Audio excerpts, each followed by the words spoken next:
dari Ibnu Syumasah Al-Mahri, dia berkata, hadarna Amr bin Al-As wa huwa fi siyaqatil maut. Kami mendatangi menjenguk Amr bin Al-As ketika itu dia akan meninggal dunia. Fabaka tawilan, dan dia pun menangis dalam tangisan yang lama. Wa hawwala wajhahu ila al-jidar, dia pun balikkan wajahnya melihat tembok.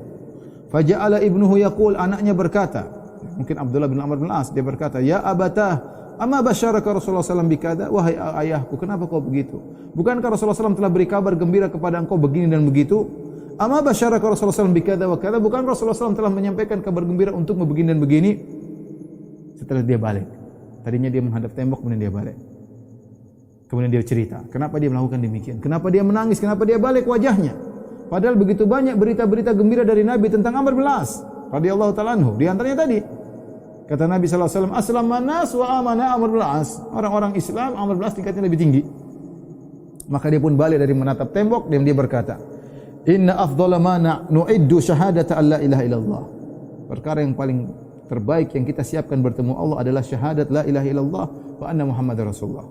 Ini syahadatan yang paling kita harapkan ketika bertemu dengan Allah Subhanahu wa taala. Kemudian dia cerita, inni kuntu ala atbaqin thalath. Aku dahulu memiliki 3 kondisi. Laqad ra'aituni wa ma ahadun ashadda bughdan li Rasulillah sallallahu minni. Kondisi pertama, kondisi kedua, kondisi ketiga. Apa kondisi pertamaku? Wahai anakku, wahai orang yang hadir, aku melihat tidak ada orang yang paling benci kepada Muhammad seperti aku. Aku dapati aku ini sangat benci kepada Muhammad. Wala ahabba ilayya an akuna qad istamkantu minhu faqataltuhu. Tahu cita-citaku ketika itu, yang paling aku angan-angankan, impianku, yaitu aku bisa membunuh Muhammad. Dapat kesempatan aku bunuh dia, itu cita-citaku yang paling aku cintai dalam kehidupanku ketika itu. Falau mittu ala tilkal hal lakuntu min ahlin nar. Seandainya ketika itu aku mati, jelas aku penghuni neraka jahanam. Ini kondisi pertama. Falamma ja'ala Allahu al-Islam fi qalbi, ketika Allah memasukkan Islam dalam hatiku.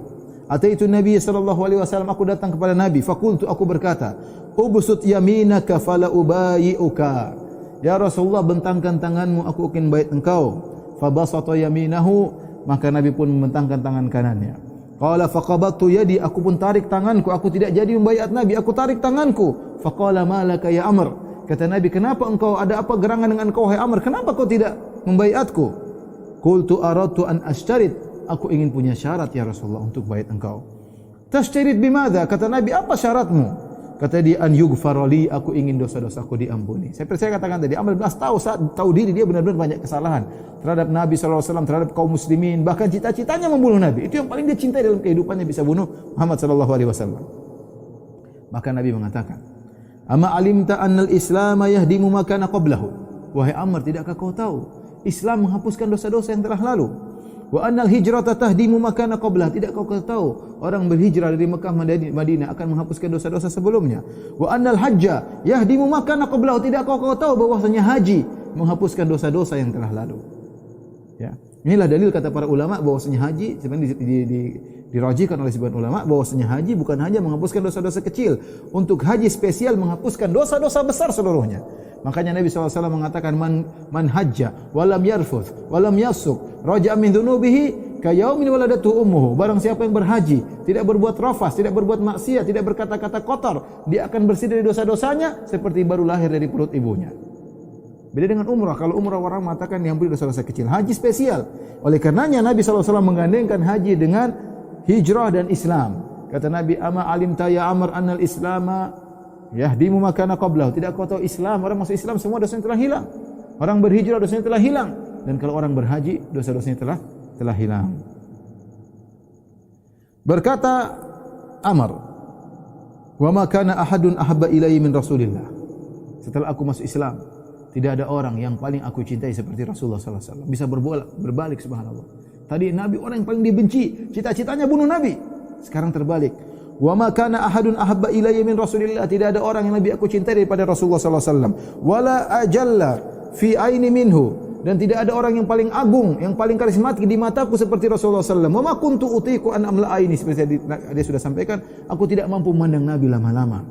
Kalau kalian bertanya kepadaku tentang bagaimana sifat wajah Nabi, lama ataqtu, aku tidak mampu untuk mensifatkan wajah Nabi. Kenapa aku tidak bisa memandang Nabi dengan puas? Walau mittu ala tilkal hal rajautu an akuna minal jannah. Seandainya ketika itu aku meninggal, waktu aku masih bersama Nabi, waktu aku sangat cinta kepada Nabi, ya, dan orang paling aku cinta adalah Nabi, aku meninggal ketika itu, aku berharap aku masuk surga. Ini kondisi keduaku. Jadi masalah sekarang aku berada di kondisi ketiga. Apa kondisi ketiga? Kondisi pertama tadi sangat benci kepada Nabi, cita-cita ingin bunuh Nabi. Yang kedua sangat cinta kepada Nabi, ya. Kemudian kondisi yang ketiga kata beliau, "Tsumma walina asya'a ma adri ma halifiha." Kemudian kami pun akhirnya menjadi wali-wali, itu menjadi pejabat, ya, jadi gubernur di mana, di Mesir atau di tempat yang lain, ya. Dan aku tidak tahu bagaimana kondisiku. Sekarang ini aku tidak tahu. Aku dalam kondisi ketiga. Fa idza ana muttu fala tashabni naihatun wala narun. Kalau aku meninggal maka jangan ada yang tangisi aku, meratapi aku, dan jangan ada api. Fa idza dabantumuni fashunnu alayya turabu shannan. Kalau kalian menguburkanku, maka tuangkanlah tanah ke kuburanku, ya. Thumma aqimu haula qabri qadra ma tunharu jazurun wa yuksamu lahmuha. Tapi ketika aku dikubur jangan dulu pulang. Tunggulah sebentar di kuburanku seukuran kalian menyembelih onta, kemudian kalian bagi-bagikan. Dia ingin, seakan-akan Amr ingin ditemani. Hatta asta'snisa bikum, agar aku ada teman dalam kuburan. Amr tahu dia di kuburan sendirian. Kalau masuk dia sendirian, dia bilang kalian jangan dulu pergi, ya. Karena saya ikhwan di antara kesedihan seorang sudah masuk dalam barzakh, alam kubur. Orang-orang yang dia cintai, yang tadinya sedang bersama dia, kemudian pergi. Kemudian mulai meninggalkan kuburan. Bahkan disebutkan dia mendengar suara sandal orang-orang yang meninggalkannya. Betapa sedih hatinya, ya. Bayangkan istrinya, anaknya, teman-temannya tadi bersama dia.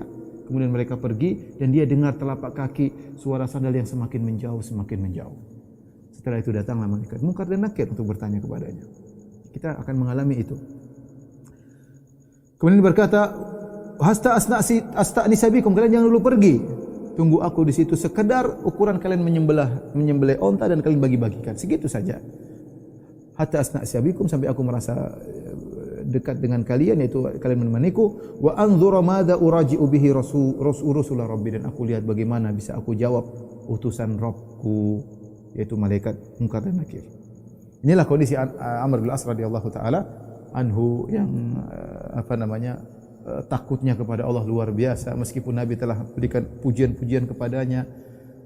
Bahkan anaknya ingatkan tentang bagaimana pujian Nabi sallallahu alaihi wasallam kepadanya, dan dia tetap takut kepada Allah Subhanahu wa taala. Kalau sahabat seperti ini, bagaimana dengan kita yang tidak jelas? Ini Amr bin As pernah jadi pemimpin perang, diutus oleh Nabi jadi pemimpin perang dalam jihad di zaman Nabi sallallahu alaihi wasallam. Kita apa yang sudah kita lakukan? Maksiat jelas, wallahu alam, amalan terima atau tidak, wallahu alam, ya. Tapi fattaqullaha